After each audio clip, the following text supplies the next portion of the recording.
நான் பிதாவை வேண்டிக் கொள்ளுவேன். அப்பொழுது என்றென்றைக்கும் உங்களுடனே கூட இருக்கும்படிக்கு சத்திய ஆவியாகிய வேறொரு தேற்றரவாளனை அவர் உங்களுக்கு தந்தருளுவார். உலகம் அந்த சத்திய ஆவியானவரை காணாமலும் அறியாமலும் இருக்கிறபடியால் அவரை பெற்றுக்கொள்ள மாட்டாது. அவர் உங்களுடனே வாசம் பண்ணி உங்களுக்குள்ளே இருப்பதால் நீங்கள் அவரை அறிவீர்கள். ஆமென். அல்லேலூயா. ஆமென். உலகம் அந்த சத்திய ஆவியானவரை காணாமலும் அறியாமலும் இருக்கிறபடியினால் அவரை பெற்றுக்கொள்ள மாட்டாது. அவர் உங்களுடனே கூட வாசம் பண்ணி உங்களுக்குள்ளே இருப்பதால் நீங்கள் அவரை அறிவீர்கள். அல்லேலூயா. பரிசுத்த ஆவியானவரை உலகம் அறியாததினாலே அவரை பெற்றுக்கொள்ளவில்லை என்று வேதம் சொல்லுகிறது. பரிசுத்த ஆவியானவரை யார் அறியல? உலகம் அறிந்து கொள்ளவில்லை. Praise God. அல்லேலூயா. அதனால ஆவியானவரை, தேவ ஆவியானவரை அவர்கள் இன்னும் பெற்றுக்கொள்ளாமல் காணப்படுகிறார்கள். ஆனால் நீங்களும் நானும் அந்த சத்திய ஆவியானவரை அறிந்திருக்கிறோம். பரிசுத்த ஆவியானவரை அறிந்திருக்கிறபடினால தான் நாம் அவரை பெற்றுக்கொள்ளுகிறோம். அல்லேலூயா. நம்ம கேட்டு காத்திருந்து ஜெபித்து தான் பரிசுத்த ஆவியின் வல்லமை மாத்திரம் பெற்றுக்கொள்ள முடியும். புரியுதா உங்களுக்கு? நம்ம தேவ சமூகத்தில் காத்திருந்து கேட்டு தான் நம்ம பெற்றுக்கொள்ளணும் பரிசுத்த ஆவியின் வல்லமை மாத்திரம். அப்போ அவர் நமக்குள்ளே என்ன செய்கிறாரா?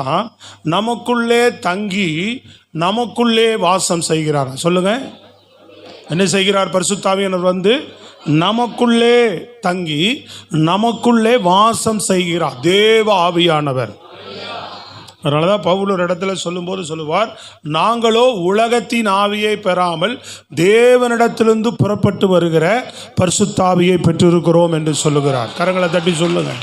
விளங்குதா உங்களுக்கு? எதை பெறல? உலகத்தின் ஆவியை பெறல, தேவனிடத்திலிருந்து புறப்பட்டு வந்த பரிசுத்த ஆவியை நாம் பெற்றிருக்கிறோம். Praise God. அல்லேலூயா. அப்போ நல்லா கவனிங்க பிரியமானவர்களே. ஆவியானவர் நம்ம பெற்றுக்கொண்டிருக்கிற ஆவியானவர், சத்தியத்தின் மேல் எல்லாரும் கவனம் இருக்கணும்.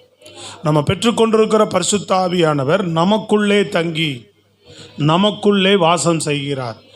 எப்போ நமக்குள்ளே வருகிறாரோ கடைசி வரைக்கும், மரண பரியந்தமும், நம்ம வாழ்க்கை முடிகிற வரைக்கும், நல்லா கவனிக்கணும், ஆவியானவர் நமக்குள்ளே தங்கி வாசம் செய்கிறார். ஆவியானவர் கட்டாயம் ரட்சிக்கப்பட்ட தேவ பிள்ளைகளுக்குள்ள இருக்கணும். அதுதான் சரியான ஒரு அனுபவம். ஸ்தோத்திரம். Price the Lord. பரிசுத்த ஆவியானவர் வல்லமையை கேட்டு நம்ம பெற்றுக்கொள்ள வேண்டும். ஆவியானவர் தான் நடத்துதல் தான் கிறிஸ்துவுக்கு நேராக நம்மை சரியாய் நடத்தக்கூடியவர். இல்லைன்னா ஒரு பாரம்பரிய கிறிஸ்தவர்களாகவோ ஒரு பேர் கிறிஸ்தவர்களாகவோ வேணால் வாழலாம். ஆவியானவரால் நடத்தப்படாதவர்கள் அப்படிப்பட்ட நிலைக்குள்ளே தான் போவாங்க. அல்லேலூயா. ஆமாம். ஏன்னா நம்முடைய ஆவி, நம்முடைய அறிவு, உலக ஆவி சிந்தனையெல்லாம் வேற. அப்போ தேவனை நாம் விசுவாசித்தால், தேவனை நாம் நம்பும்போது, தேவனுடைய சமூகத்தில் காத்திருக்கும் போது, தேவனுடைய சத்தியங்களை விசுவாசிக்கும் போது, தேவனுடைய காரியங்கள் மேலே நம் முழு இருதயத்தோடு நம்ம வாழ்க்கையை ஒப்பு கொடுக்கும் போது, அந்த பரிசுத்த ஆவியானவர் இன்னும் தேவனுடைய காரியங்களை, தேவனுக்குரிய காரியங்களை நமக்கு அதிகமாய் கற்றுக் கொடுத்து நம்மை அந்த வழிக்கு நேராக நம்மை நடத்துவார். அதான் உலகம் அவரை அறியவில்லை, அவரை பெற்றுக்கொள்ளவில்லை என்று சொல்லுகிறது. கவனிக்கணும் எல்லாரும். அப்போ திருச்சபைக்கு வந்திருக்கிற தேவனுடைய பிள்ளைகளும் இன்றைக்கும் அந்த சத்திய ஆவியானவரை நாம் பெற்றுக்கொள்ளாமல் இருக்கக்கூடாது. ஆவியானவரை கனப்படுத்துகிறவர்களாக இருக்க வேண்டும். ஆவியானவர் தான் நீங்கள் உலக காரியங்கள் இருந்தோ உங்களுடைய ஆவியின் அறிவிலிருந்து வாழாதபடி தேவனுடைய ஆவியினாலே வழிநடத்தப்பட்டு தேவனுடைய ஆவியினாலே நாம் தொடர்ந்து நம்ம வாழ்க்கையை கட்டி எழுப்பிக் கொள்வதற்கும் தேவனுக்கு மகிமையாய் வாழணும்னு சொன்னால் தேவ ஆவியானவர் இல்லாமல் முடியவே முடியாது. சொல்றது விளங்குதா உங்களுக்கு? அநேகர் இந்த இதுக்குள்ளே வர்றதில்லை, இந்த லைனுக்குள்ளே வர்றதே இல்லை. இன்றைக்கு அதன் மேலே தாகம் இல்லை. அப்படிதான் சொல்லப்படுகிறது. தாகம் உள்ளவன் மேல் தண்ணீரை ஊற்றுவேன் என்று சொல்லி இருக்கிறார். சொல்றது கவனிக்கிறீங்களா? வசனம் அப்படிதானே சொல்லுது. தாகம் தான் இதற்கு தேவை, வாஞ்சை தேவை, தாகம் அதிகமாய் தேவை. தேவ சமூகத்தில் தேவனுடைய காரியங்களை நான் அறிய வேண்டும், தேவனுடைய சத்தியங்களை அறிய வேண்டும், தேவனுக்காக நான் வாழ வேண்டும், தேவனோடு கூட நான் நடக்க வேண்டும் என்ற தாகமும் வாஞ்சையும் ஆசையும் உங்களுக்கு அதிகமாக இருக்கும் என்றால் ஆவியானவர் உங்களுக்குள்ள வருவார், ஆவியானவர் உங்களை வழி நடத்துவார். ஸ்தோத்திரம், அல்லேலூயா. சரி, அப்போ அந்த ஆவியானவர் நமக்குள்ளே தங்கி, இப்போ உதாரணத்துக்கு எடுத்துக்கொண்டீர்கள் என்றால் 1 சாமுவேல் 16ஆம் அதிகாரம் 13வது வசனம் வாசிங்க பார்ப்போம் வேகமாக. 16:13. அப்பொழுது சாமுவேல் தைல கொம்பை எடுத்து அவனை அவன் சகோதரர் நடுவிலே அபிஷேகம் பண்ணினான். அந்நாள் முதற்கொண்டு கர்த்தருடைய ஆவியானவர் தாவீதின் மேல் வந்து இறங்கி இருந்தார். எப்போ அவன் மேல தேவனுடைய அபிஷேகம் ஊற்றப்பட்டதோ அன்றைக்கு கர்த்தருடைய ஆவியானவர் தாவீதின் மேல் வந்து அமர்ந்தார். நீங்க 2 சாமுவேல் 23ஆம் அதிகாரம் 1லிருந்து 4 வரை உள்ள வசனத்தை வாசிங்க பார்ப்போம். 2 சாமுவேல் 23 1லிருந்து 4 வரை. தாவீதுடைய கடைசி வார்த்தைகள். நல்லா கவனிங்க, இது என்ன வார்த்தை? இது தாவீதுடைய, எல்லாரும் சொல்லுங்க, என்ன நீங்க சத்தமா, என்ன வார்த்தை இது? தாவீதினுடைய கடைசி வார்த்தைன்னு போட்டு. ஸ்தோத்திரம். அது நான் முதல் வாசித்தது என்ன பகுதி? தாவீதினுடைய தொடக்கம். சொல்றது மண்டையில ஏறுதாங்க, கவனிக்கிறீங்களா? சத்தியத்தின் மேல கவனம் இருக்கா எல்லாத்துக்கும்? ஃபர்ஸ்ட் வாசித்தது என்ன? தாவீதினுடைய தொடக்கம். இங்கே தாவீதினுடைய முடிவில் சொல்லப்படுகிறது. தாவீது துவங்கும் போதே அவன் தேவனால் அபிஷேகம் பண்ணப்பட்டான், கர்த்தருடைய ஆவியானவர் அவன் மேலே வந்து தங்கினார் என்று போட்டிருக்கு. இங்கே தாவீதினுடைய கடைசி வார்த்தை, கடைசி நாட்கள். வாசிங்க பார்ப்போம். மேன்மையாய் உயர்த்தப்பட்டு யாக்கோபுடைய தேவனால் அபிஷேகம் பெற்று, யாக்கோப்பின் தேவனால் அபிஷேகம் பண்ணப்பட்டு இஸ்ரவேலின் சங்கீதங்களை இன்பமாய் பாடின ஈசாயின் குமாரனாகிய தாவீது என்னும் புருஷன் சொல்லுகிறது என்னவென்றால், கர்த்தருடைய ஆவியானவர் என்னை கொண்டு பேசினார். சொல்றான், கர்த்தருடைய ஆவியானவர் என்னை கொண்டு பேசினார், அவருடைய வசனம் என்னுடைய நாவில் இருந்தது.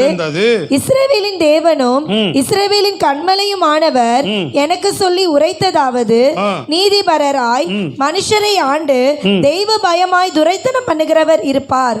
அவர் காலையில் மந்தாரம் இல்லாமல் உதித்து மழைக்கு பிற்பாடு தன் காந்தியினால் புல்லை பூமியிலிருந்து முளைக்க பண்ணுகிற சூரியனுடைய அழகா வாசிக்கிற சூரியனுடைய விடிய கால வெளிச்சத்தை போல இருப்பார்.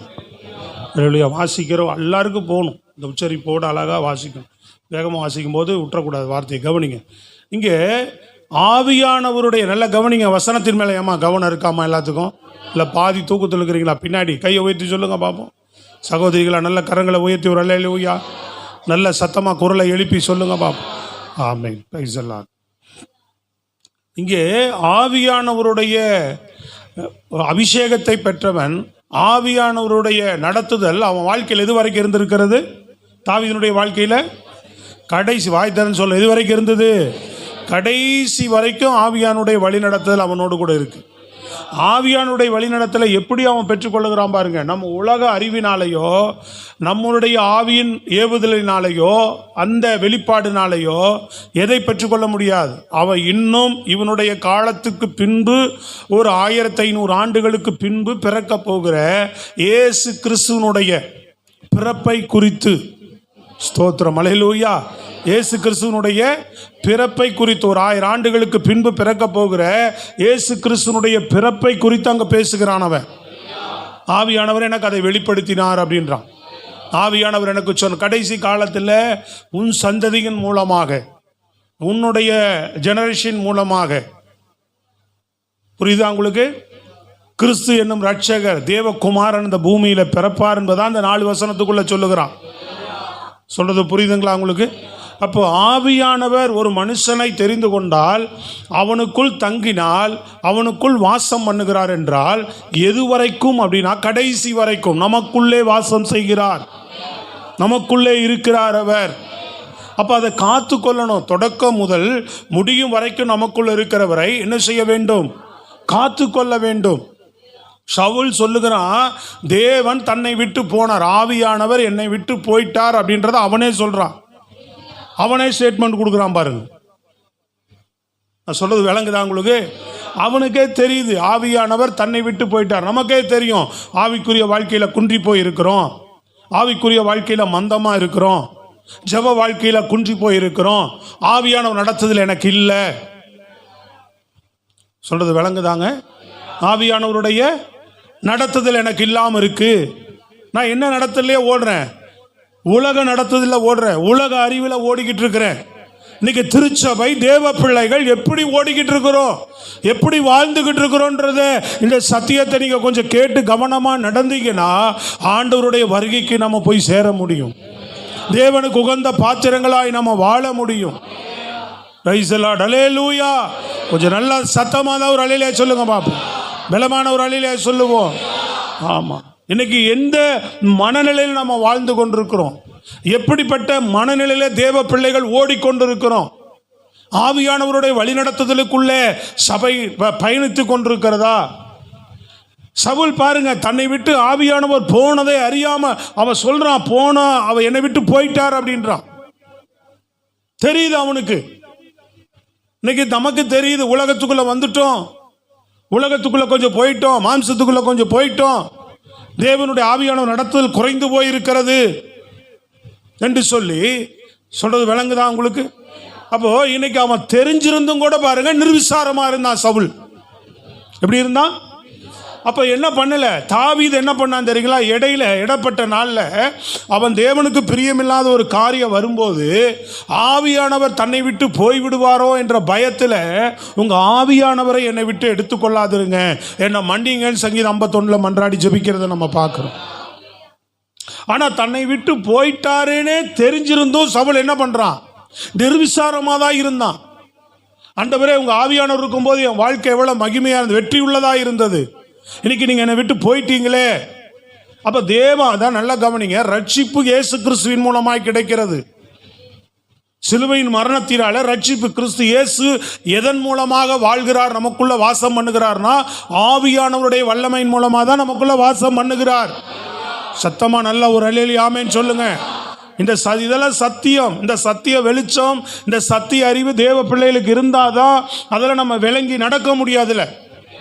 அதனால தான் சொல்லுகிறார், நான் போகிறேன், உங்களை திக்கற்றவர்களாய் விட மாட்டேன், திரும்ப வருவேன் அப்படின்னார். அங்க அதை தான் சொல்றார், உலகம் அந்த ஆவியானவர் அறியல, நீங்க அறிந்திருக்கிறபடினாலே உங்களுக்குள்ள வாசம் செய்வார் அப்படின்னு. கவனிக்கிறீங்களா எல்லாரும்? ஆமா. அப்போ சவுலுக்குள்ள போயிட்டாருன்னு தெரிஞ்சு கூட என்ன இல்லை அவனுக்கு, அசால்ட்டா இருக்கிறான் பாருங்க, நிர்விசாரமா இருக்கிறான். நம்ம ஆவிக்குரிய வாழ்க்கையில எங்கோ தவறுகிறோம், வீழ்ச்சி அடைகிறோம், பலவீனம் அடைகிறோம், குன்றி போய் இருக்கிறோம், எங்கேயோ தேவனுக்கு பிரியமில்லாத சில காரியங்களிலே மீறுகிறோம் என்று சொன்னால் தேவனுடைய சமூகத்திலே நாம் ஜெபித்து என்ன செய்கிறவர்களாக இருக்க வேண்டும்? ஆவி அனல் மூட்டி கொள்ளுகிறவர்களாக, தேவனுடைய காரியங்களை புதுப்பித்துக் கொள்ளுகிறவர்களாக அல்லவா காணப்படணும். நம்ம கவனிக்கிறீங்களா? ஒரு அல்லேலூயா ஆமென் சொல்லுங்க. விளங்குதா இல்லையா? Price the Lord. அப்ப புதுப்பித்துக் கொள்ளணுமே. அப்ப புதுப்பித்துக் கொள்ளாம காணப்படுகிறோம். சிம்சோன் இதை விட சோத்திர ஆவியானவர் தன்னை விட்டு போனதை அறியாமையே இருந்தான். சிம்சோன் எப்படி இருந்தான்? இவனுக்கு ஆவியானவர் தன்னை விட்டு போனதை தெரிஞ்சுது. விளங்குதாங்க? கவனிக்கிறீங்களா? சிம்சோனுக்கு என்ன தெரியல? ஆவியானவர் தன்னை விட்டு, ராகேல் உன்னை தள்ளி வாமா உள்ள நீ, ஆவியானவர் தன்னை விட்டு போனதே தெரியல. ஸ்தோத்திரம், அல்லேலூயா. ஆமாம், அவர் போனதே ஆவியானவர். அவன் சிம்சோன் தன்னை விட்டு போனதை அறியாமல் எப்பொழுதும் போல நம்ம என்ன பண்றோம்? எப்பொழுதும் போல ஊழியம் செய்வோம், எப்பொழுதும் போல ஜெபம் பண்ணுவோம், எப்பொழுதும் போல அதை பண்ணுவோம், இதை பண்ணுவோம்.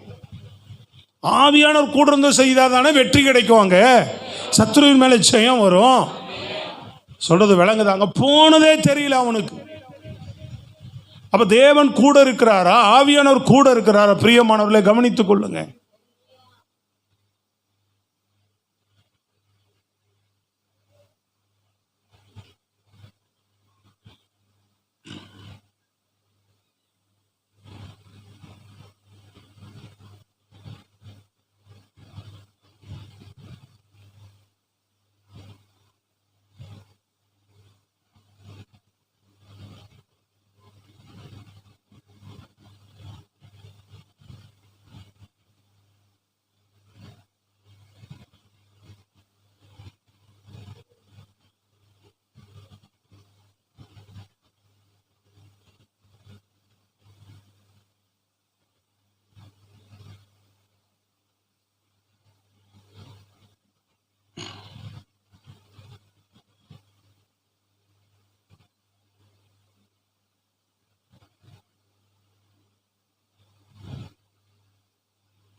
அதாவது சத்தியத்தை கேட்கக்கூடிய திருச்சபை, சத்தியத்தை நம்ம கேட்கக்கூடியவங்க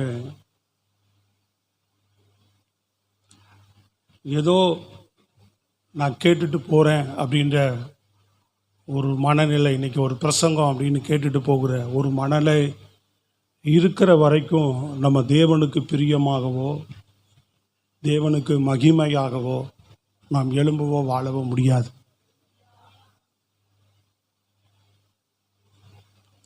ஆவியில் நிதானிக்கிறேன், நான் பிரசங்கம் பண்ணுறக்கே யோசனையாக இருக்கு.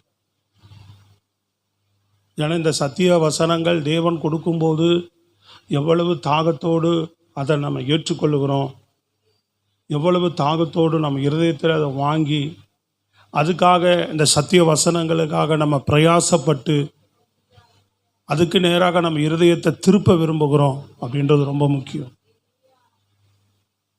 இல்லை இந்த விதைகள், ஆண்டவர் சொல்றார், பண்டிகளுக்கு முன்பாக உன் முத்துக்களை போடாதென்றார். அப்படின்னா தேவ வார்த்தைகளை பண்டிகளுக்கு அதை என்ன செய்யுமா, மிதித்து போட்டு உன்னை பீறி போடும் சொல்றார் ஆண்டவர். அப்போ வசனத்தின் மேலே நமக்கு ஒரு இன்னைக்கு தேவன் எனக்கு என்ன சொல்லுகிறார் என்ற ஒரு தாகம் உங்களுக்குள்ள இருக்கும்போது தான் சொல்றது விளங்குதாங்க. இந்த வசன செய்தி முடியும் போதே ஆவியானவர் உங்களுக்குள்ள ஒரு கிரியை நடப்பிக்க முடியும். சொல்றது விளங்குதா உங்களுக்கு? இந்த செய்தி முடியும் போதே நீங்கள் அதை அர்ப்பணிச்சிங்கன்னு சொன்னால் தேவன் உங்களுக்குள்ள ஒரு கிரியை செய்து நீங்கள் அதை பெற்றுக்கொள்ளாமல் இருந்தாலோ அல்லது நீங்கள் அறியாமல் இருந்தாலோ அல்லது இன்னும் இந்த சத்தியத்தை நீங்கள் தெளிவாய் ஆவியில் உணராமல் இருந்திருந்தாலோ ஆவியானவர் உங்களை என்ன செய்வார், பலப்படுத்தி இன்னைக்கு கொடுக்கப்படுகிற சத்தியத்தின்படி உங்களை தொடர்ந்து வழிநடத்த ஆரம்பிப்பார் அவர். சொல்றது புரியுதுங்களா உங்களுக்கு? இந்த தாகத்தோடு நீங்கள் கேட்பீர்கள் என்று சொன்னால், இந்த அறிவோடு இந்த சத்திய வசனங்களை நீங்கள் கேட்பீர்கள் என்று சொன்னால் தேவன் உங்களுக்குள்ள இடைபடுவார். அப்போ இன்றைக்கு எத்தனையோ பேருடைய வாழ்க்கையில் தேவனை விட்டு நம்ம ரொம்ப தூரம் இருக்கிறோன்ற அறிவு இருந்தும் அதை நிர்விசாரமாக நீங்கள் கடந்து போகும்போது முற்றிலும் உங்கள் வாழ்க்கை சவுளை போல வீழ்ச்சி அடைந்துதான் மாறிடும். கடைசி வரைக்கும் ஆவியானவர் உங்களை நடத்த முடியாது. தூரம், அதாவது அவன் விட்டு போக மாட்டார் நம்மளை, நம்ம தூரம் போகிறோம். அவரை விட்டு நம்ம தூரம் போகிறோம். இன்றைக்கெல்லாம் விட்டு போகிறதில்ல, அவர் வந்துட்டார்னா போக மாட்டார். ஆனால் உங்கள் வாழ்க்கை கிரியை சரியில்லைன்னா உனக்குள்ள கிரியை செய்ய மாட்டார், உன்னை நடத்த மாட்டார். சிம்சோன் தன்னை விட்டு போனதே அறியாமல் இருக்கிறான். அப்போ உணர்வே இல்லாமல் இருக்கிறாரா இல்லையா? இருந்தால் இருக்கட்டும், போனால் போட்டு ஆண்டவர் அதை பற்றி ஒரு அக்கறையற்றவர்களாக என்ன செய்யலாம். ஆண்டவர் கொடுத்த அந்த மகிமையை, அந்த கனத்தை, அந்த பொக்கிஷத்தை தேவன் நம்ம இருதயத்தில் காத்து கொள்ளுகிறவர்களாக நம்ம என்ன செய்ய வேண்டும், இருக்க வேண்டும். நம்ம இப்போ தாவீதெல்லாம் அதுக்காக மன்றாடுகிறான், வாஞ்சையோடு தாகத்தோடு கூட அவன் என்ன செய்கிறான், பெற்றுக்கொண்ட அந்த அபிஷேகத்தை கடைசி வரைக்கும், இறுதி வரைக்கும், மரண பரியந்தமும் அந்த அபிஷேகத்தை அவன் காத்து கொள்ளுகிறவனாக இருந்தான். இடைப்பட்ட நாளிலே ஆவியானவர் தன்னை விட்டு போய்விடுவார் என்கிற பயம் வரும்போது அங்கலாய்க்கிறான், தேவ சமூகத்தில் கதறுகிறான், தேவ சமூகத்தில் ஜெபிக்கிறான். ஆவியானவரே என்னை விட்டு போய்விடாதீங்கன்னு கேட்கிறான், என்னை விட்டு போயிடாதீங்க அப்படின்றான். துக்கப்படுகிறான், அவன் வேதனைப்பட்டு தேவனுடைய சமூகத்தில் கேட்கிறான். இன்றைக்கு தேவனுடைய பிள்ளைகள் ஆவியானவருடைய வழிநடத்துதலுக்கு தூரமானவர்களாக இருக்கக்கூடாது. ஆவியானவருடைய வழிநடத்தலுக்கு எனக்கு அவருக்கு சம்பந்தம் இல்லை அப்படின்ற மாதிரி இருக்கக்கூடாது. எல்லா பரிசுத்தவான்களும் பாருங்க, பவுலாகட்டும், பேதுருவாகட்டும், இல்லை அதற்கு முன்பு அபிஷேகம் பண்ணப்பட்ட ஆவியானவரோட வழிநடத்தப்பட்ட பழைய ஏற்பாட்டு பரிசுத்தவான்கள் இருந்து புதிய ஏற்பாட்டு அநேக பரிசுத்தவான்கள் எல்லாம் என்ன செய்தார்கள், ஆவியானவரை தங்களுக்குள்ள பயபக்தியாய் காத்து கொண்டார்கள். சொல்றது விளங்குதாங்க? அப்போ உங்களுக்குள்ள கவனிங்க, நமக்குள்ள ஆவியானவர் வந்து தங்கி நமக்குள்ள அது எவ்வளோ பெரிய இந்த மண்பாண்டத்திலே, பவுல் அப்படிதான் சொல்லுங்க, இந்த மண்பாண்டத்திலே தேவனுடைய பொக்கிஷத்தை நாங்கள் பெற்றிருக்கிறோம் அப்படின்றார். சொல்றது விளங்குதாங்க? இந்த மண்பாண்டம், இந்த சரீரத்தில், பாவப்பட்ட சரீரம், பாவப்பட்ட வாழ்க்கை, தேவன் ஈவாக நமக்கு மன்னிப்பு கொடுத்து மீட்பு கொடுத்து ரட்சிப்பு கொடுத்த இந்த சரீரத்துக்குள்ளாக தேவன் வந்து என்ன செய்கிறார், நம்ம அதை அவர் விசுவாசிக்கிறதுனால தேவனே வந்து நமக்குள்ள தங்குகிறாராம், நமக்குள்ள வாசம் செய்துட்டே இருக்க விரும்புகிறாராம். இதோ மனிதர்கள் மத்தியிலே தேவாதி தேவன் வாசம் பண்ணுகிறார். ஒரு இடத்துல இல்லை, ஒரு கட்டடத்தில் இல்லை, ஒரு பில்டிங்கில், இந்த இடத்துல இல்லை, உனக்குள்ளதான் அவர் வாசம் பண்ணுகிறார். உன் இருதயத்துல தான் தங்கி இருக்கிறார் அவர். நீ தான் எப்பொழுதும் அவருக்கு ஆலயம், நீ தான் அவருக்கு கோயில். நம்ம என்ன பண்றோம்? இங்க வந்தாதான் கோயிலா பார்க்கிறோம், இன்னும் உலகத்தா மாதிரியே பார்க்கிறோம். இது தேவனுக்கு ஆராதனை கூடம், தேவனுக்காக நம்ம கூடி வருகிற இடம். இது கனத்துக்குரியது தான். அது நம்ம இது வச்சிருக்கிற வரைக்கும் கனத்துக்குரியது தான், சரிங்களா? ஆனா எது எல்லாத்த விட நீ எதை கனப்படுத்தணும்? உனக்குள்ளேயே இருக்கிறாருன்ற, நீதான் அவருடைய ஆலயம். இந்த அறிவு எப்ப ஏன் வரமாட்டேங்குது நமக்கு? அவன் தான் உலகத்தான் தான் கோயிலு குளம் அங்க அங்க ஓடுறான். சோத்ரம், அல்லேலூயா. இன்னைக்குல நம்ம என்ன பண்றோம்? எங்காவது ஒரு தீர்க்கதரிசி வருவானா, எங்காவது ஒரு என்ன செய்வான், கூட்டம் நடக்குதா, அங்க நடக்குதா, இதுவா அதுவா, எங்காவது அலையிறக்கு தான் பார்க்கிறோம், இல்லையா? தேவனும் நமக்கு கொடுக்கப்பட்ட ஒரு திருச்சபையில வளர்வதற்கு, சத்தியம் போதிப்பதற்காக ஒரு இடம். நம்மெல்லாம் கூடி வந்தாதான் ஆலயம். நம்ம தான் ஆலயம். இங்க இந்த இடத்துல உலாவுறதுக்கோ இந்த இடத்துல தங்கறதுக்கோ ஆண்டவர் வரல. நம்ம ஆராதிக்கும் போது, நம்ம கூடி வரும்போது உனக்குள்ள தங்கறதுக்கு தான் வரார் அவர். உண்மையிலதான் அசைவாட விரும்புகிறார். உனக்குள்ளதான் அவர் கிரியை செய்ய வருகிறார் இங்க நம்ம கூடி வரும்போது. ஸ்தோத்திரம், அல்லேலூயா. அப்ப நமக்குள்ள தங்கி நமக்குள்ள வாசம் செய்யும் ஆவியானவர் என்ன செய்கிறார் என்று சொல்லி வேதத்தில் நம்ம பார்க்கும்போது அநேக காரியங்கள் உண்டு. நமக்குள்ள தங்கி இருக்கிற ஆவியானவர், நமக்குள்ள வாசம் பண்ணுகிற ஆவியானவர் அநேக விஷயங்களை நமக்குள்ள செய்கிறார். அநேக காரியங்கள் உண்டு. எல்லாவற்றையும் ஆண்டவர் உங்களுக்கு வெளிப்படுத்துவார். ரொம்ப முக்கியமான ஒரு 4 காரியங்கள் மாத்திரம் உங்க இந்த வேளையில நான் சொல்லி ஜெபிக்க விரும்புகிறேன். முதல் காரியம், நமக்குள்ளே வாசம் செய்கிற, நமக்குள்ளே தங்கி வாசம் செய்கிற தேவன் நமக்குள்ளே அவர் வாக்கு கடங்கா பெருமூச்சோடு வேண்டுதல் செய்கிறவராய் இருக்கிறார். அதாவது நமக்குள்ள இருந்து ஜெபிக்கிறவராக இருக்கிறார். நம்மளை ஜெபிக்க வைக்கிறார். அநேகர்னால ஜெபிக்க முடியல, என்னால் ஜெபம் பண்ண முடியலங்க, அரை மணி நேரம் ஜெபம் பண்ண முடியல, ஒரு 1/4 மணி நேரம் ஜெபம் பண்ண முடியல, இன்னைக்கு வரைக்கும் என் வாழ்க்கையில் ஜெபமே இல்லை அப்படின்றவங்கெல்லாம் பாருங்க, என்ன இல்லை? ஆவியானவருடைய நடத்துதல் இல்லை. ஆவியானவரோட நடத்தல் இருக்குன்னு சொன்னா நம்ம என்ன செய்வோம்? கண்டிப்பா நம்ம தேவனுடைய சமூகத்தில், அதுவும் நம்ம அறிவிலிருந்து ஜெபிக்கிறது இல்லையா? நீங்க அந்த ரோமர் புஸ்தகம் எடுத்துக்கொள்ளுங்க, 8ஆம் அதிகாரம் 26வது வசனத்தை வாசிக்க பார்ப்போம். ரோமர் 8:26. அந்தபடியே ஆவியானவரோ நமது பலவீனங்களில், நல்லா அந்த வசனம் கவனிங்க, நமது பலவீனங்களில் நமக்கு உதவி செய்கிறார். யாருக்கு உதவி செய்கிறார்? நமது பலவீனத்தில் நமக்கு தான் உதவி செய்கிறாரா?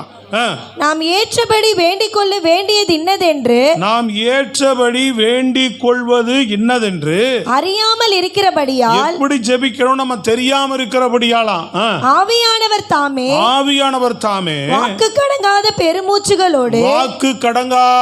பெருமூச்சோடு நமக்காக அவர் வேண்டுதல் செய்கிறவராயிருக்கிறார். புரியுதா உங்களுக்கு? உங்க காரியங்களை எப்படி நீங்க உங்களுக்கான வேண்டுதல்களை, உங்களுக்கான ஜபங்களை எப்படி செய்யணும்னு ஆவியானவர் தான் உங்களுக்குள்ள இருந்து விண்ணப்பம் பண்ணணும். உங்கள் தேவைகள், உங்கள் பிரச்சனைகள். சில நேரம் என்ன செய்வோம்? நீங்க வேதத்தில் பாருங்க, எல்லா பரிசுத்தவான்கள் நெருக்கடி வரும்போது, தனக்கு ஒரு பிரச்சனை வரும்போது, சூழ்நிலைகள் சரியில்லாத போது, தங்கள் அடுத்தது என்ன செய்யணும்னு அவர்கள் தெரியாத போதெல்லாம் தேவனுடைய சமூகத்தில் போய் அவங்க ஜெபிக்கிறாங்க, போறாங்க. அங்க அவர்கள் கருத்தாக ஆவியானவர்களுக்கு கொடுக்கிற ஆவியானவர் அவர்களை கருத்தாக ஜெபிக்க வைக்கிறார். தேவன் அவர்கள் சரியான பாதையில் நடத்துகிறார். புரியுதா உங்களுக்கு? நமக்கு என்ன செய்ய தெரியல, இன்னைக்கு வரைக்கும் ஜெபிக்கிறது இல்லை, ஜெபமே இல்லாம இருக்கிறோம். முதல்ல அநேகர் ஜெபம் பண்றது இல்லை. ஏன் முடியல அப்படின்னா, உன் சொந்த பலத்தில எல்லாம் முடியாது. உன்னுடைய சொந்த முயற்சியில நீ எவ்வளவு நாள் நீ ஜெபிக்கலனால் முடியாது. ஆவியானவரை சார்ந்து கொள்ளும் போதுதான், பரிசுத்த ஆவியானவரை நீ என்ன செய்யணும்? ஆவியானவரே என்னை ஜெபிக்க வைங்க அப்படின்னா உன்னுடைய காரியங்கள் என்ன பண்ணுவார்? உன்னை மறைத்து ஆவியானவர் உனக்குள்ள உன்னை விண்ணப்பம் பண்ண வைப்பார். ஜெபம் வரும். என்னாட்டி ரொட்டேஷன் என்ன பண்ணுவோம்? நீங்க சில பேர்லாம் பாருங்க, ஆர்சி சர்ச்சு, இந்த பாரம்பரிய சர்ச்செல்லாம் ஒரே டைப்ல எழுதி வச்ச மாதிரி ஒரே ஜெபம் தான் பண்ணுவாங்க. இந்த மாதிரியே வாரும் போ வா அப்படின்றதான் ஒரு 4 ஜெபம் சொல்லுவாங்க, அவ்வளவுதான். இந்த உலகத்தான போல என்ன பண்ணுவாங்க? சாமியார் மாதிரி உட்காந்துக்கிட்டு பாசியை வச்சுக்கிட்டு உருட்டிக்கிட்டு இருப்பாங்க. சொல்றது விளங்குதுங்களாங்க? ஜெபமாலைன்னு வச்சுக்கிட்டு என்ன பண்ணுவாங்க, அதை ஒன்றா தள்ளி விட்டு உட்காந்துட்டு இருப்பாங்க. இது ஜெபம் கிடையாது. இது யார் கற்றுக் கொடுத்தா? வேதத்தில் எங்கே இருக்கு அதுக்கு? சொல்றது விளங்குதுங்களாங்க? ஆவியோடு உண்மையோடு ஜெபம் பண்ணணும் தான் போட்டிருக்கு. ஆவியோடு உண்மையோடு ஆராதிக்கணும் தான் போட்டிருக்கு. ரொட்டேஷனாக ஒரு ஜெபம் பண்ணுவாங்க. காலையில் எழுந்த உடனே ஒரு சில காரியங்கள் அப்படி சொல்லிட்டு போயிட்டே இருப்பாங்க. ஆவியில் ஆராதிக்க மாட்டாங்க, ஆவியில் தொழுது கொள்ள மாட்டாங்க, ஆவியானவர் நடத்துதலுக்குள்ள விண்ணப்பம் பண்ண மாட்டாங்க. இதுதான் ஆவிக்குரிய சபையினுடைய அனுபவம். சொல்றது விளங்குதா இல்லையாங்க? நல்ல கையை வைத்து சத்தமா சொல்லுங்க. இது இப்படிதான் சத்தியம் சொல்லி கொடுக்கிறது. இன்னைக்கு அந்த நடத்துதலுக்குள்ள அநேகர் வர விரும்பாம என்ன செய்யறாங்க, பாரம்பரியமா அவர்களுக்கு என்ன தோணுதோ அதை செஞ்சுட்டு போறாங்க. அறிவில் செய்யறாங்க. அறிவில் செய்யப்படுகிற எந்த காரியமும் ஆண்டவரிடத்துல போகாது. சத்தியத்தின்படியும் ஆவியான நடத்தலின்படி பண்ணுகிற விண்ணப்பம் தான் தேவனிடத்துல போய் சேருகிறதாக இருக்கும். சொல்றது விளங்குதாங்க? பிரைஸ் தி லார்ட், அல்லேலூயா. உங்க விருப்பம், உங்களோட இருதயத்தின் விருப்பம், உங்களுக்குள்ள இருக்கிற காரியங்களை, உங்களுக்குள்ள இருக்கிற ஏக்கங்களை, உங்களுக்குள்ள இருக்கிற வாஞ்சைகளை எல்லாம், நிறைய காரியங்களை என்ன செய்வார் ஆவியானவர்? உங்க தேவைகள், உன் தேவை நெருக்கடியில் என்ன, இந்த தேவைக்காக என்ன ஜெபிக்கணும்னு உனக்கு தெரியாது. இந்த தேவை எப்படி சந்திக்கப்படும் உனக்கு தெரியாது. இது எப்படி இந்த ஆசீர்வாதம் என் கையில் வந்து அடையணும்னு உனக்கு தெரியாது.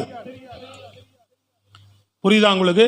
அப்போ உங்க தேவைகளுக்காக கரெக்டாக என்ன செய்யணும்? ஆவியானவர் தேவனுடைய உதவியின் மூலமாக தேவையான என்ன பண்றோம்? ஆண்டவரை ஆசீர்வதிங்க, அவ்வளவுதான், முடிச்சிடறோம். அப்ப தேவைகளுக்காக எந்த விதத்தில் எனக்கு தடை இருக்கிறது, எந்த விதத்தில் பிரச்சனை இருக்கிறது, அந்த தடைகளை உடைத்து ஆவியானவர் உனக்குள்ள இருந்து என்ன செய்வார்? நீயே உன்னை உரிமையாக்கி கொள்ள வைப்பார். உன்னை ஆசீர்வாதத்தை என்ன செய்வார்? உன்னை கர்த்தர் அதை வைத்திருக்கிறார் உனக்கு. ஜெபித்து விசுவாசத்தோடு நீ என்ன பண்ணு? ஆசீர்வாதத்தை நீ உரிமையாக்குன்னு தான் சொல்லி கொடுப்பார் ஆவியானவர். விளங்குதா இல்லையாங்க? தடைகளை உடைத்து உனக்குன்னு இந்த பூமியில வைத்திருக்கிற ஆசீர்வாதங்களை உன்னை எடுத்துக்கொள்ள சொல்லும்படி தான் உனக்குள்ள ஒரு தூண்டுதலை கொடுப்பார், விசுவாசத்தை கொடுப்பார். அப்படிப்பட்ட விண்ணப்பங்களை தான் ஏறெடுக்க பண்ணுவார். அப்போ பொருளாதாரத்தில் நிறைய பேர் பாருங்க, அந்த நெருக்கடியில் இருப்பாங்க, கடன் பிரச்சனை இருப்பாங்க, அவர் சாப கட்டு மாதிரியே போய்கிட்டு இருக்கும் அவங்க வாழ்க்கை. சொல்றது நல்லா கவனிக்கிறீங்களாங்க? பொருளாதாரத்தில் தேவனால ஒரு நிறைவான பரிபூர்ணமான ஒரு ஆசீர்வாதம் அப்படின்னா ஆவியானவருடைய கருத்தா நீங்க அவருடைய உதவியோடு ஜெபிக்கும் போது தான். இந்த அறிவெல்லாம் நாங்கள் பெற்று ஆவியில ஜெபித்து இந்த ஆசீர்வாதங்களை பெற்றுட்டு தான் நான் உங்கள்கிட்ட பிரசங்கம் பண்றேன். எனக்கு கருத்து தெரிஞ்சு 14 வயதிலிருந்து எனக்கு கிட்டத்தட்ட 30, 35, ஏன் 40 வயது வரை கூட தொட்டுட்டேன் நான். அது வரைக்கும் கூட இந்த பொருளாதார ரீதியான விஷயங்களை என்னால் சரியாக உணர்ந்தும் கொள்ள முடியல, புரிந்தும் கொள்ள முடியல. இதில் சரியான தேவனிடத்திலிருந்து ஆசீர்வாதத்தை எனக்கு பெற்றுக்கொள்ளாமல் இருந்தேன். ஒரு கட்டத்தில் எப்படி கையாளணும்னு தெரியல. உலகத்தில் இருக்கும்போது ஆண்டர்கிட்ட வந்தோடனே இதெல்லாம் நம்ம பெருசாக ஆசை வைக்கக்கூடாது அப்படின்னு விட்டுட்டோம். ஆசை வைக்கக்கூடாது தான், ஆனால் இந்த உலகத்துக்கு அது தேவை. இந்த உலகத்தில் வாழ்கிறதுக்கு அது எல்லாவற்றுக்கும் அது உதவும் அப்படின்னு போட்டிருக்கு பைபிளில், இல்லையா? அப்போ உதவக்கூடியதை சரியா அந்த பூமியில நம்ம தேவனுடைய ராஜ்யத்துக்கு நம்ம சாட்சியாய் வாழ்வதற்கு, ஊழியம் செய்வதற்கு, கட்டமைப்பதற்கு இந்த பொருளாதார காரியம் நம்ம ஜெபிக்கும் போது கர்த்தரே என்ன செய்கிறார்? எப்படி, எந்த விதத்தில், எந்த வழியில, எந்த ரூபத்தில் எப்படியெல்லாம் நம்மளை கரெக்டாக ஆசீர்வதித்து நடத்தணுமோ அந்த பாதையில் சரியானபடி நடத்தி கொண்டே வருகிறார் நமக்கு. அப்போ இதில் தேவ பிள்ளைகள் இந்த ஆவியானவர் உங்களுக்குள்ள இருந்தால் தானே, இதை நீங்கள் காத்துக்கொள்ளும் போது தானே உங்களுக்குள்ள இருந்து அந்த காரியங்கள் என்ன பண்ண ஆரம்பிப்பார்? தூண்ட ஆரம்பிப்பார். இதுக்கு கருத்தா நீங்கள் போராட ஜெபிக்க தான் உங்கள் வாழ்க்கையில் இந்த ஆசீர்வாதங்கள் வரும். அநேகர் அதன் மேலே கருத்தா ஜெபிக்கிறது இல்லை. உங்களுடைய மாம்ச அறிவிலிருந்து ஜெபிச்சிங்கன்னா 1-2 நாள் ஜெபிச்சுட்டு விட்டுருவீங்க.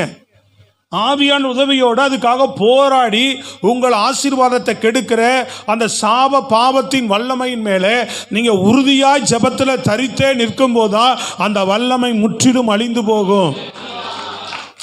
தொடர்ந்து உங்களுக்கு கொடுக்கப்படுகிற பணம், உங்களுக்கு கொடுக்கப்படுகிற ஆசீர்வாதம் அது தேவன் கொடுப்பது. அதை உண்மை உத்தமத்தோடு கையாளுகிற அனுபவத்தை அவர் தருவார்.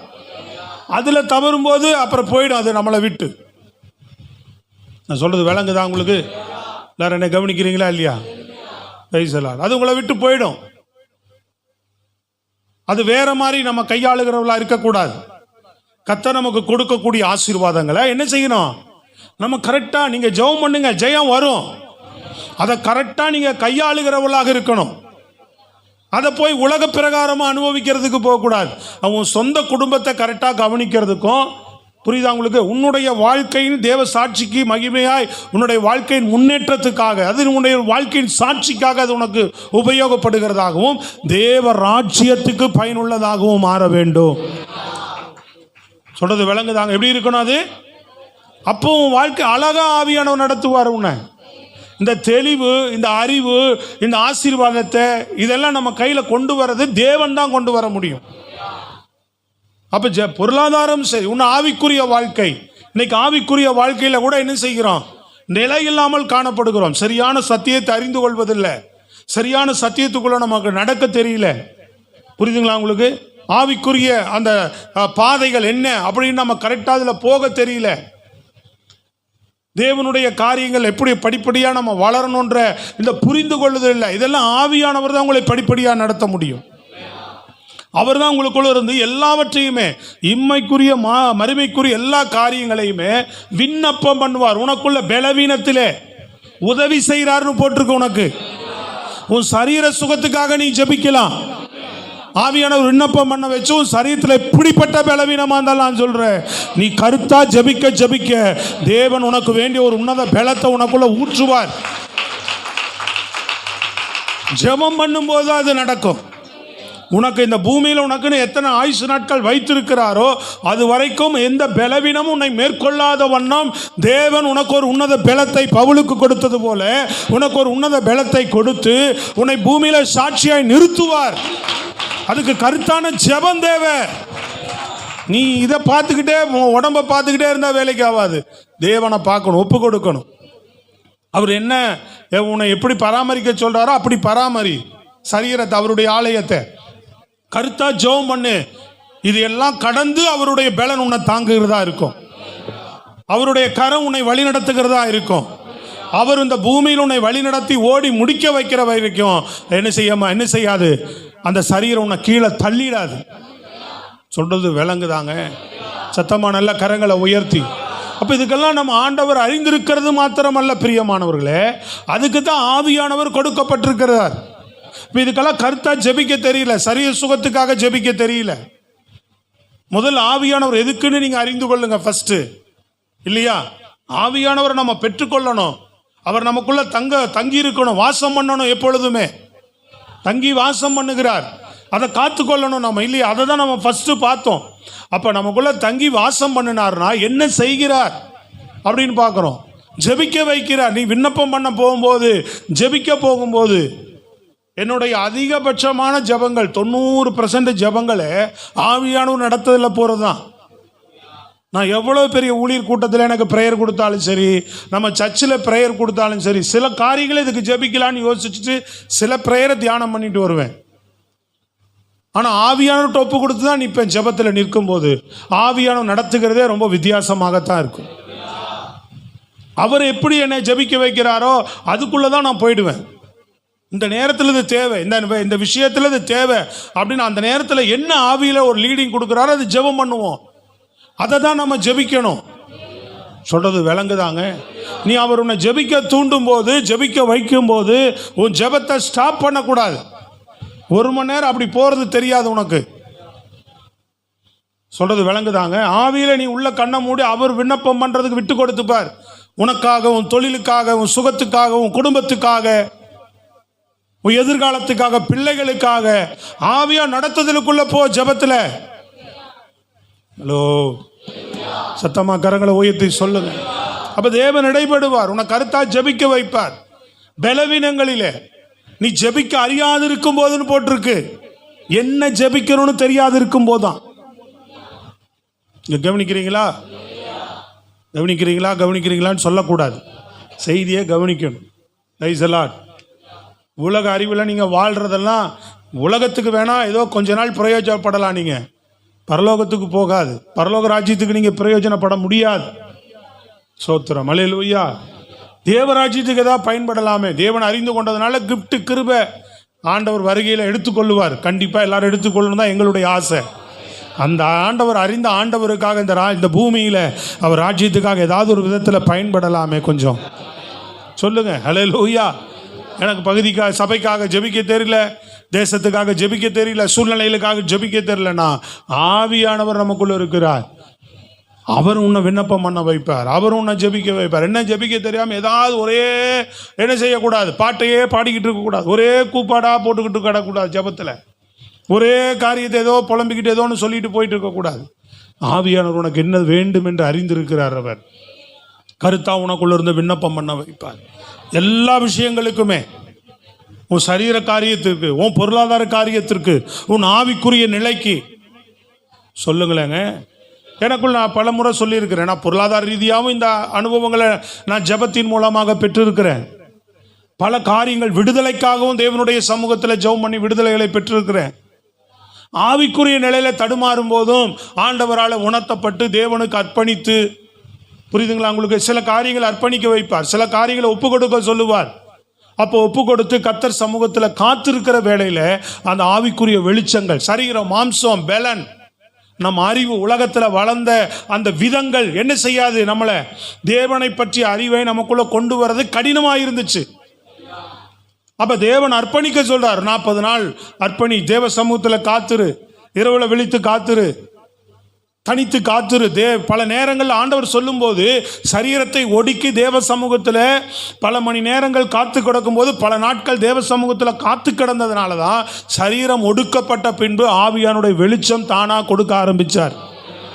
எப்படி பயணிக்கணும், எப்படி விசுவாசிக்கணும், எப்படி நீ போகணும், சத்தியத்தை எப்படி புரிந்து கொள்ளணும் அப்படின்ற எல்லா வெளிச்சங்களையும் அவர் தான் எங்களுக்கு கொடுத்துருக்கிறார். சத்தமா சொல்லுங்க, ஆவியானவர் தான் கொடுத்துருக்கிறார். கரங்களை தட்டி அல்லேலூயா. அப்ப அதுக்காக நீங்க என்ன செய்யறது இல்லை, பிரயாசப்படுகிறது இல்லை, இந்த நிலைக்குள்ளேயே நீங்க வருகிறது இல்லை. சொல்றது விளங்குதாங்க? இந்த நிலைக்குள்ளேயே நம்ம இல்லாம இருக்கிறோம். இருதயம் பக்குவப்படாமல் இருக்கு, புரிந்து கொள்ளாமல் இருக்கிறோம்.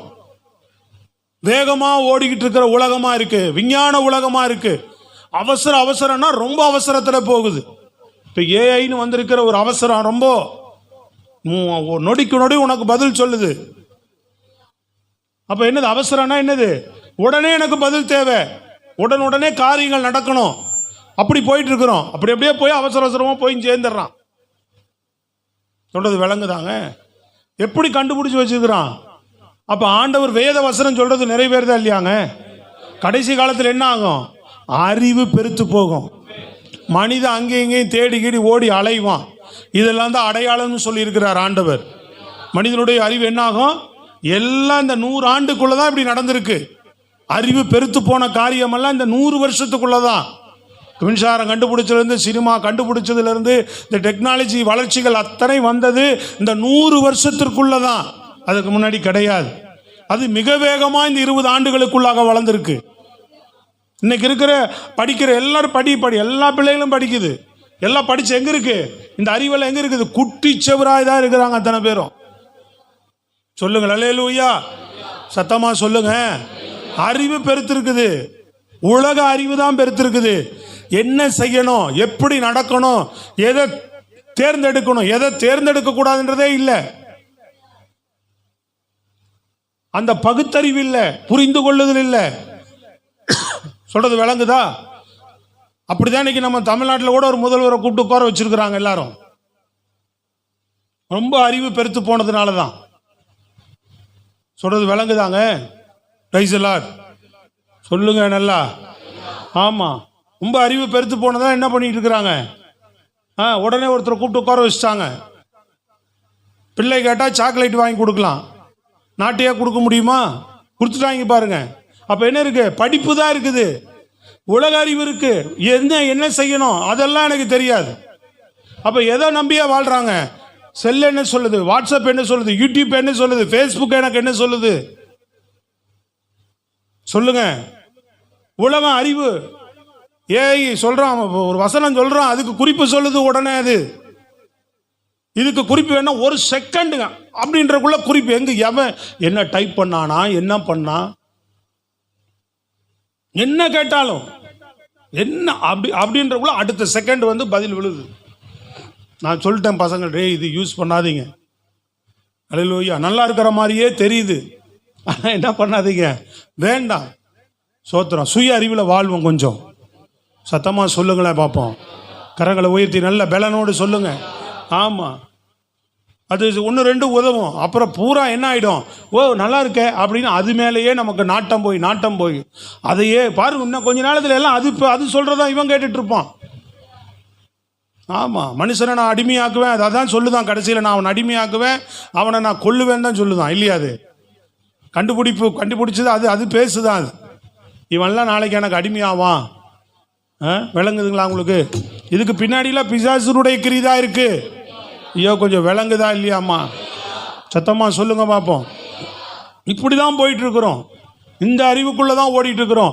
தேவனுடைய அறிவுக்குள்ளே நம்ம வரல, தேவனுடைய சத்தியங்களுக்குள்ளே வரல, தேவனுடைய காரியங்களுக்குள்ளே நம்ம வரமாட்டோம். வேகமாக போய்கிட்டு இருக்கிற உலகம், வேகமாக ஓடிக்கிட்டு இருக்கிற காரியங்கள், தேவனுடைய காரியங்கள்லாம் மறைக்கப்படுகிற நாட்கள் இந்த நாளில். சொல்றது விளங்குதுங்களா? கூடுமான வரைக்கும் ரட்சிக்கப்பட்டவர்களே பிசாசு வஞ்சிப்பான்னு போட்டிருக்கு. அப்போ இங்கே இவ்வளவு பாரத்தோடு ஏன் 5 நிமிஷம் என்னால் பேச முடியல?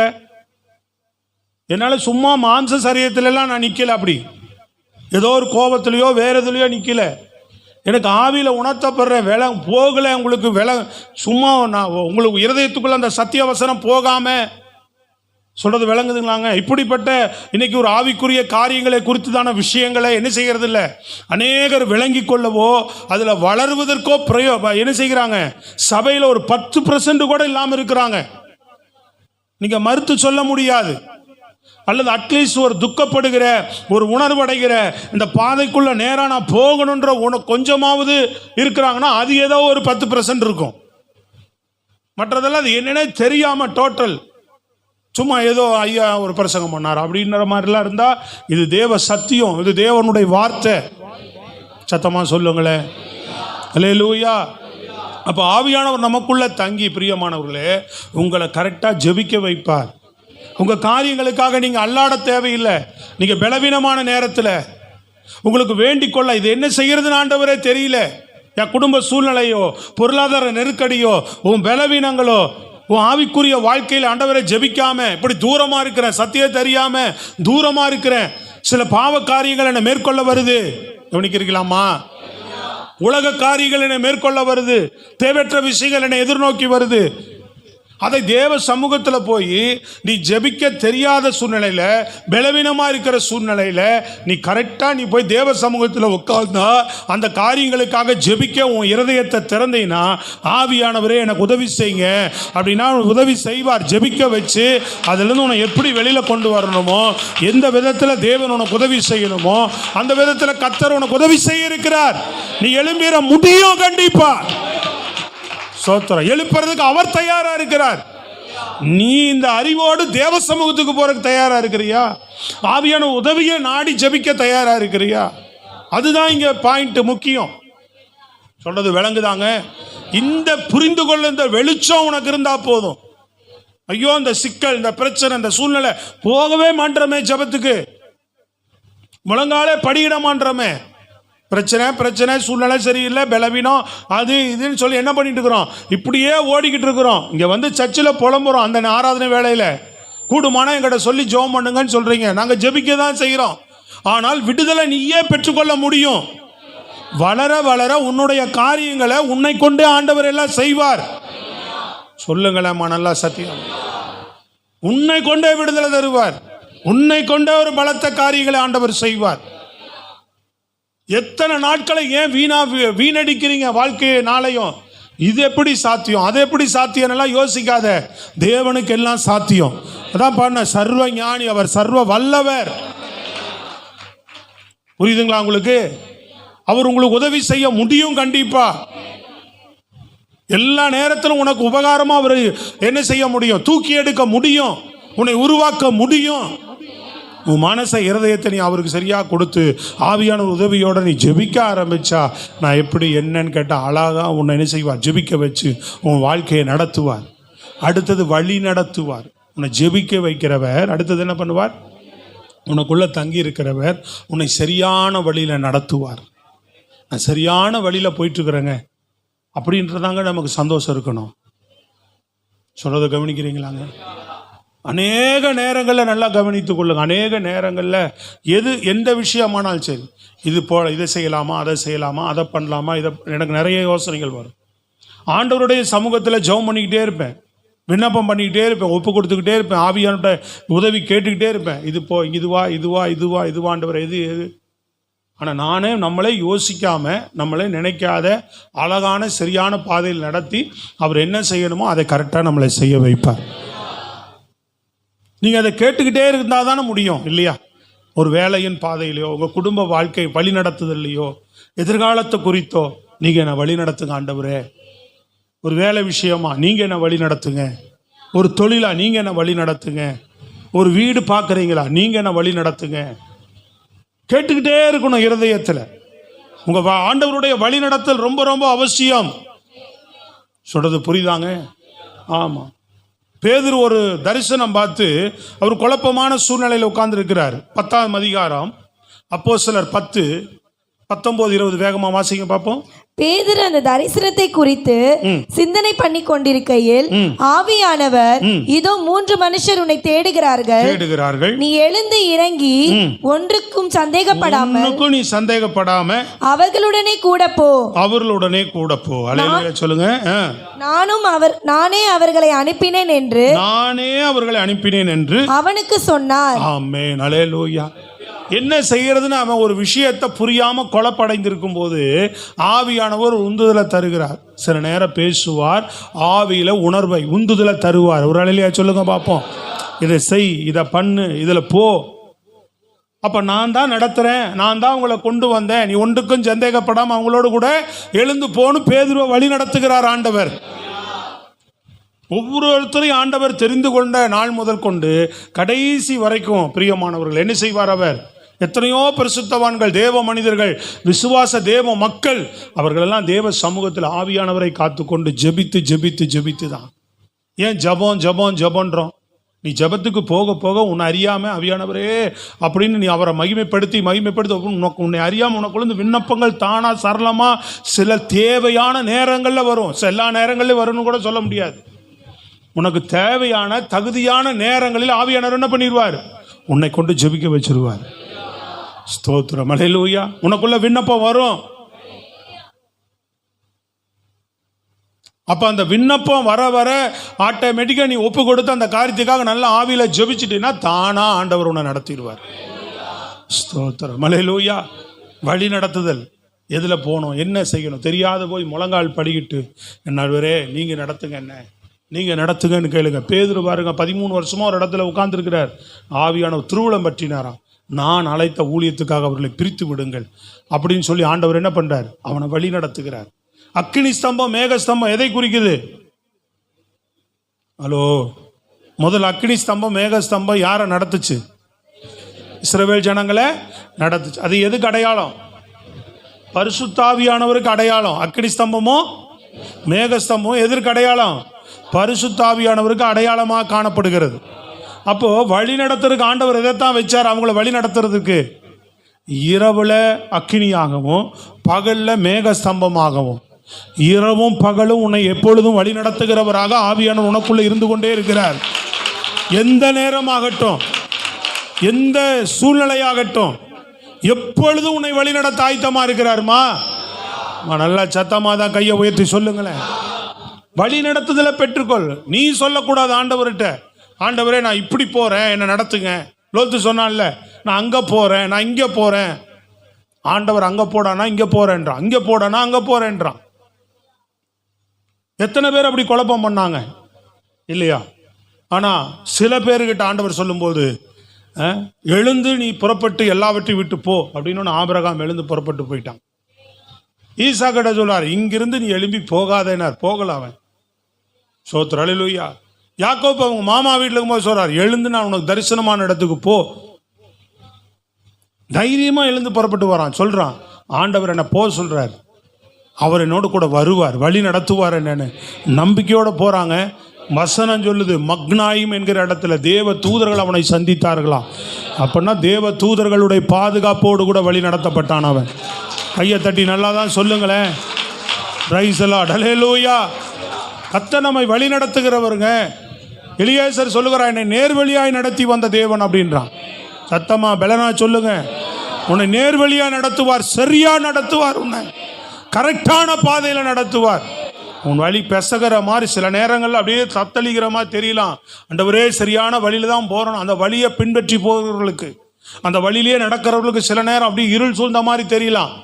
ஆனால் மரண இருளில் பள்ளத்தாக்கில் நடந்தாலும் பொல்லாப்புக்கு பயப்படேன், தேவரீர் என்னோடு கூட இருக்கிறீர்.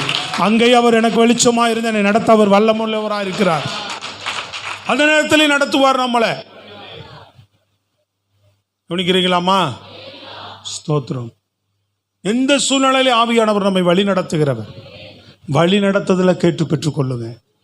சில பேர் எதுவுமே இல்லை, ஏன்னா 3 வேளை சாப்பாடு இருக்குது, எப்படியாவது வேணுங்கிறது கிடைச்சிருது, அதனால எந்த பாரம் இல்லை, எந்த நடத்துதல் இது கிடைச்சா போதுன்னு நினைக்கிற உலகத்தில். என்னங்க இதுதான் வாழ்க்கை. நல்லோருக்கும் பொல்லோருக்கும் எல்லாருக்கும் அவர் ஆகாரம் கொடுக்குறாருங்க. எல்லாரு மேலே வலையை வர்ஷிக்க பண்ணுறாருங்க. உன்னை விட பெஸ்ட்டாக சாப்பிட்ற உலகத்தில் இருக்கிறாங்க. ஆனால் தேவனுடைய சித்தத்தை செய்கிற உலகத்தில் ஆள் கிடையாது. தேவனுடைய வழிநடத்தல் உள்ளவர்கள் உலகத்தில் ஆள் கிடையாது. சொல்கிறது விளங்குதாங்க? நல்லா தான் கையை உயர்த்தி சத்தமாக சொல்லுங்க. இன்னைக்கு தேவனுடைய வழிநடத்தல் இருக்கிறவர்கள் தான் எங்கே போக முடியும்? தேவனோடு உறவாட முடியும், தேவனுடைய ராஜ்யத்துக்கு நாளைக்கு போய் சேர முடியும். ஸ்தோத்திரம், அல்லேலூயா. அதை கரெக்டாக ஃபாலோ பண்ணுங்க. 3வது காரியம் பாருங்க, நம்மை பிள்ளையாக்குகிறார். அடிமையாக அல்ல, பிள்ளையாக்கி இருக்கிறார். ஆவியானவர் மூலமாக நம்ம தேவனுடைய பிள்ளை என்கிற உரிமை நமக்கு கிடைத்திருக்கிறது என்று சொல்கிறார். ரோமர் புஸ்தகம் 8ஆம் அதிகாரம் 14-16 வரைக்கும் வாசிங்க. மேலும் எவர்கள் தேவனுடைய ஆவியினாலே நடத்தப்படுகிறார்களோ, தேவனுடைய ஆவியினாலே யார் நடத்தப்படுகிறார்களோ அவர்கள் தேவனுடைய புத்திரராய் இருக்கிறார்கள். வசனம் பொய் சொல்லுமா? சொல்லுங்க பாப்போம். இப்ப நான் உங்களுக்கு காட்டுறதெல்லாம் என்னது? வாயை திறந்து தான் கொஞ்சம் சொல்லுங்களேன். எதை காட்டிட்டு இருக்கிறேன்? இந்த பக்கம் சகோதரிகள் கொஞ்சம் சத்தமா எதை காட்டுறோம்? வசனம் பொய் சொல்லுமா? அதுதான் உங்களுக்கு காட்டுறோம். தேவ ஆவியில நடத்தப்பட்டா நீ யாரா? வசிக்க பார்ப்போம். மேலும் அவர்கள் தேவனுடைய ஆவியில நடத்தப்படுகிறீர்களோ அவர்கள் தேவனுடைய புத்திரராய் இருக்கிறார்கள். அவர்கள் தான் யாரா இருக்கிறாங்க? தேவனுடைய புத்திரராய் இருக்கிறார்கள். அந்தபடி திரும்பவும் பயப்படுகிறதற்கு நீங்கள் அடிமைத்தனத்தின் ஆவியை பெறாமல், அடிமைத்தனத்தின் ஆவியை முறிக்கிறார் ஆவியானவர்.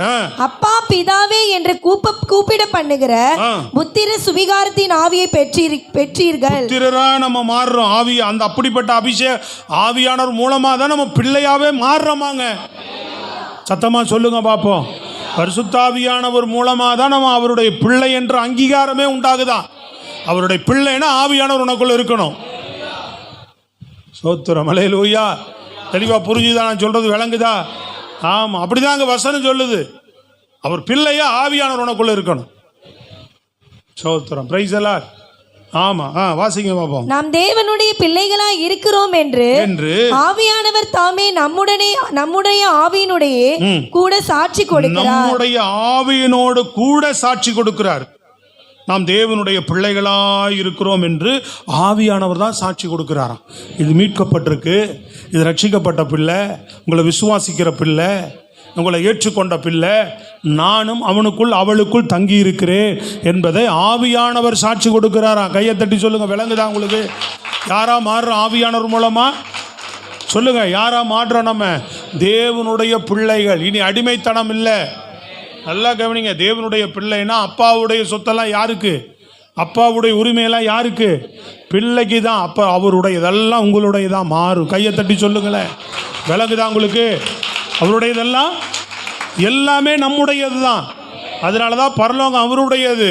அவருடைய பிள்ளைகளுக்கு மட்டும்தான் பரலோகம். வானம் பூமி நிறைவு அவருடையதுங்க. இதில் எல்லா அதிகாரம் அவருடையது. அவருடைய பிள்ளையா மாறினா அந்த அதிகாரம் உனக்கும் வருது. அப்போ நம்ம பிள்ளை ஆகாதனால தான் அதிகாரத்தை எடுக்க மாட்டோம். ஏங்க, நம்முடைய அப்பா வீட்டுக்குள்ளே நுழையிறதுக்கு எவனோ வீட்டுக்குள்ளே வர மாதிரி கதவை தட்டி உள்ளே வரட்டுமான்னு கேட்பானா? சொல்லு சரவணன், உன் பையன் வந்து கதவை தட்டி நைனா உள்ளே வரலாமா அப்படின்னு கேட்பானா? என்ன பண்ணுவான்? நீ வெளியே போ நைனா, கொஞ்ச நேரம் நான் வீட்டுக்குள்ளே ஃப்ரீயாக இருக்கணும்னு சொல்லி தாட்டு வெளியில் நம்மளை அனுப்பிச்சி விட்ருவான். இப்போ இருக்கிற பிள்ளைகள்லாம் ஏன் உரிமை சம்பாதிக்கிறது அவரு, வாடகை கொடுக்கறது அவரு, சாப்பாடு போடுறது அவரு, ட்ரெஸ் கொடுக்கறது அவரு. உதாரணத்துக்கு சொல்கிறேன், நான் சொல்கிறது விளங்குதாங்க? எல்லாமே அவராக இருந்தால் கூட கொஞ்சம் வெளியில் போ, கொஞ்ச நேரம் நான் ஃப்ரீயாக இருக்கணும் அப்படின்னு சொல்லி கூட அனுப்புகிற அளவுக்கு அவனுக்கு என்ன இருக்கு? பிள்ளைக்கு தான் வீட்டுக்குள்ளே உரிமை இருக்கு. பாக்கெட்டில் கை விட்டு வேணாம் காசு எடுத்துகிட்டு போகிறேன்னு சொல்கிறக்கு உரிமை இருக்குது. உன்னுடைய பொருளை எடுத்துகிட்டு போகிற அடுத்தவனுடைய பொருளை. அப்போ ஏன் நமக்கு உரிமை வரமாட்டேன்து? சொல்கிறது விளங்குதாங்க? இன்னும் நீ அப்பாவே அவரை ஏற்றுக்கொள்ள மாட்ற. அப்பா அப்பான்னு கூப்பிடுறோம், ஆனால் என்ன பண்ண மாட்ற? சொல்லவே மாட்டீங்க வாய் தரது. அப்பா அப்பான்னு கூப்பிடுறோம், என்ன வரல உனக்கு? உரிமை வரல. உரிமை இருந்தால் நீ என்ன பண்ணலாம்? அதிகாரம் இருக்குல்ல, வானத்தில் பூமியில் அதிகாரத்தை அவர் கொடுத்து வச்சுக்கிறார்ல, எல்லாமே அவருடையதா இருக்குல்ல, எல்லாமே அவர் நாமத்துக்கு கீழ்பட்டதா இருக்குல்ல. அப்ப நீ அவருடைய பிள்ளை தானே.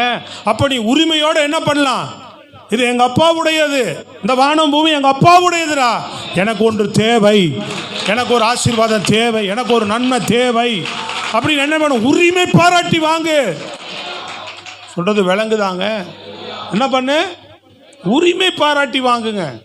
இப்போ கவர்மெண்ட்டு உனக்கு ரேஷன் கார்டு கொடுத்துச்சுன்னா என்ன பண்ணலாம்? நீ போய் அங்கே ரேஷன் கடையில் போயிட்டு என்ன பண்ணலாம்? அந்த ரேஷன் கார்டை கொடுத்து இல்லாமல் போயிட்டு நீ எனக்கு ரேஷன் அரிசி போடணும் பையன் நீட்டினா என்ன பண்ணுவான்? உன் தலையில் அந்த கல்லை தூக்கி போட்டுருவான். தராசு கல்லை தூக்கி டொங்குன்னு அடித்து அனுப்பி விட்ருவான். போ, என்னத்துக்கு இங்கே வந்து பையன் நிட்டுற, மளிகை கடைக்கு போகுமா? என்ன வேணும் அவன்கிட்ட? என்ன காட்டணும்? அந்த அட்டையை காமிச்சா என்ன பண்ணுவான்? நீ போனவொன்னே உனக்கு மரியாதை தான். அவன் என்ன வேணுமோ அதெல்லாம் தூக்கி உனக்கு உள்ள பையில் போட்டுருவான். சொல்லுங்க அல்லேலூயா. சொல்கிறது விளங்குதாங்க? உரிமை. நிறைய காரியங்களில் அப்பாவுடைய காரியங்கள் சொத்து ஆட்டோமேட்டிக்காக என்ன பண்ணும்? இப்போ ஒருத்தர் அப்பா இறந்துட்டார், அவருக்கு கோடி கணக்கில் சொத்து இருக்குன்னா இன்னொருத்த வந்து இது என்னுடைய சொத்துன்னு சொன்னால் ஒத்துக்குவாங்களா? இல்லையா? அவங்க அப்பாவே எழுதி வச்சுட்டு போனாலும் செல்லாதாங்க சில நேரம். ஏன்? பையனுக்கு ரைட்ஸ் இருக்கான், பையன்கிட்ட கையெழுத்து வாங்காமல் வித்துட்டார், பையன் கேஸ் போட்டானா செல்லாது. ஹலோ, என்கிட்ட சொல்லாமல் என்ன பண்ணிட்டாரு? எங்கள் அப்பா வித்துட்டாரு அப்படின்னு சொல்லி அவன் கேஸ் போட்டான்னா இடம் வாங்கினவனுக்கே ஆபத்து. ஆமாம், நீ ஏன் பையன்கிட்ட கையெழுத்து வாங்கலை? அவனுக்கு ஒரு அமௌண்ட் கொடுப்பாங்க, அவனுக்கு உரிமை இருக்குது அதில். அப்போ உலக பிரகாரமாகவே இவ்வளோ பெரிய உரிமை இருக்கும்போது நம்ம தேவனுடைய பிள்ளையாயிட்டியே, நீ இப்போ அடிமை இல்லை. ஐயோ சொல்லுங்களேன். இப்போ ஆவியானவர் உனக்குள்ள இருந்தால் அந்த அத்தாரிட்டி கொடுப்பார் உனக்கு. உன் அறிவில் என்ன வரமாட்டேன் உனக்கு? உன் மாம்ச யோசனை நமக்கு என்ன வரமாட்டேன்? இந்த உரிமை பாராட்டுகிற என்ன வரல. ஆவியில் நிறைந்திருந்தா என்ன வரும்? தானா. இப்படி தான் தேவ பிள்ளைகள்லாம் உரிமை பாராட்டி வாங்கியிருக்கிறாங்க. உரிமை பாராட்டி அநேக காரியங்களை சுதந்திரித்திருக்கிறாங்க. உரிமை பாராட்டி பெரிய பெரிய காரியங்களை இந்த பூமியில் தேவனுக்காக சாதிச்சுட்டு போயிருக்கிறாங்க, செய்துட்டு போயிருக்கிறாங்க. நல்லா தான் கையை தட்டி சொல்லுங்க, நம்மளும் அப்படிப்பட்டவர்களாக எழும்பணும். சோத்திரம், அல்லேலூயா. இன்னும் இந்த வசனம் இன்னுமே எனக்கு கூடுதலாக பேசுகிறார் ஆண்டவர், எனக்கே பேசுகிறார், எனக்கே இன்னும் உணர்த்தப்படுறேன். இன்னும் நம்ம உரிமை பாராட்டுதில் அதிகமாக இருக்கணும் அப்படின்னு எனக்கே தோணுது. ஸ்தோத்திரம், அல்லேலூயா. ஆமாம், அந்த அதிகாரத்தை நம்ம கொடுத்துருக்குறாருல்ல, உரிமை இருக்கல்ல, அதுக்கேற்ற வாழ்க்கை. நாம் என்ன நினைக்கிறோம்? எப்பவுமே தூரமாகவே பார்த்துக்கிட்டு இன்னும் நான் பிள்ளையாக மாறல. அப்போ எப்போ தான் மாறுவேன்? சொல்கிறது விளங்குதாங்க? கடைசி ஆவியானவர் எதுக்கு கொடுக்கப்படுகிறார்? நம்ம மீட்கப்படும் நாளுக்கு என்று கொடுக்கப்பட்டிருக்கிறார். எப்பொழுது? கடைசியாக நம்ம பரலோகத்துக்கு எடுத்துக்கொள்ளப்படுறதுக்காக தான் பூமியில் இவன் எனக்கு சொந்தமானவன் உன்னை முத்திரிச்சிருக்கிறாராம். உன் மேலே ஆவியானவர் ஊற்றப்பட்டதே உன் மேலே போட்ட முத்திரையா? சொல்லுங்கள், நம்ம மேலே போட்ட. அம்மா கவனிக்கிறீங்களாம்மா? தூங்கி எந்திரிச்சதுக்கப்புறமா வசனம் கேளுங்க. Praise Lord. இங்கே வந்து சில பேர் நல்லா தூங்கி எந்திரிச்சிட்றாங்க. அல்லேலூயா. வீட்டில் போய் நல்லா வேலை செய்வாங்க, அவங்க வேலை ஃப்ரீயாக பார்த்துக்குவாங்க. அது ரொம்ப ஆச்சரியமாக தான் இருக்குது. சோத்திரம், அல்லேலூயா. சத்தமாக சொல்லுங்கள், கையை உயர்த்தி, கரங்களை உயர்த்தி, அல்லேலூயா.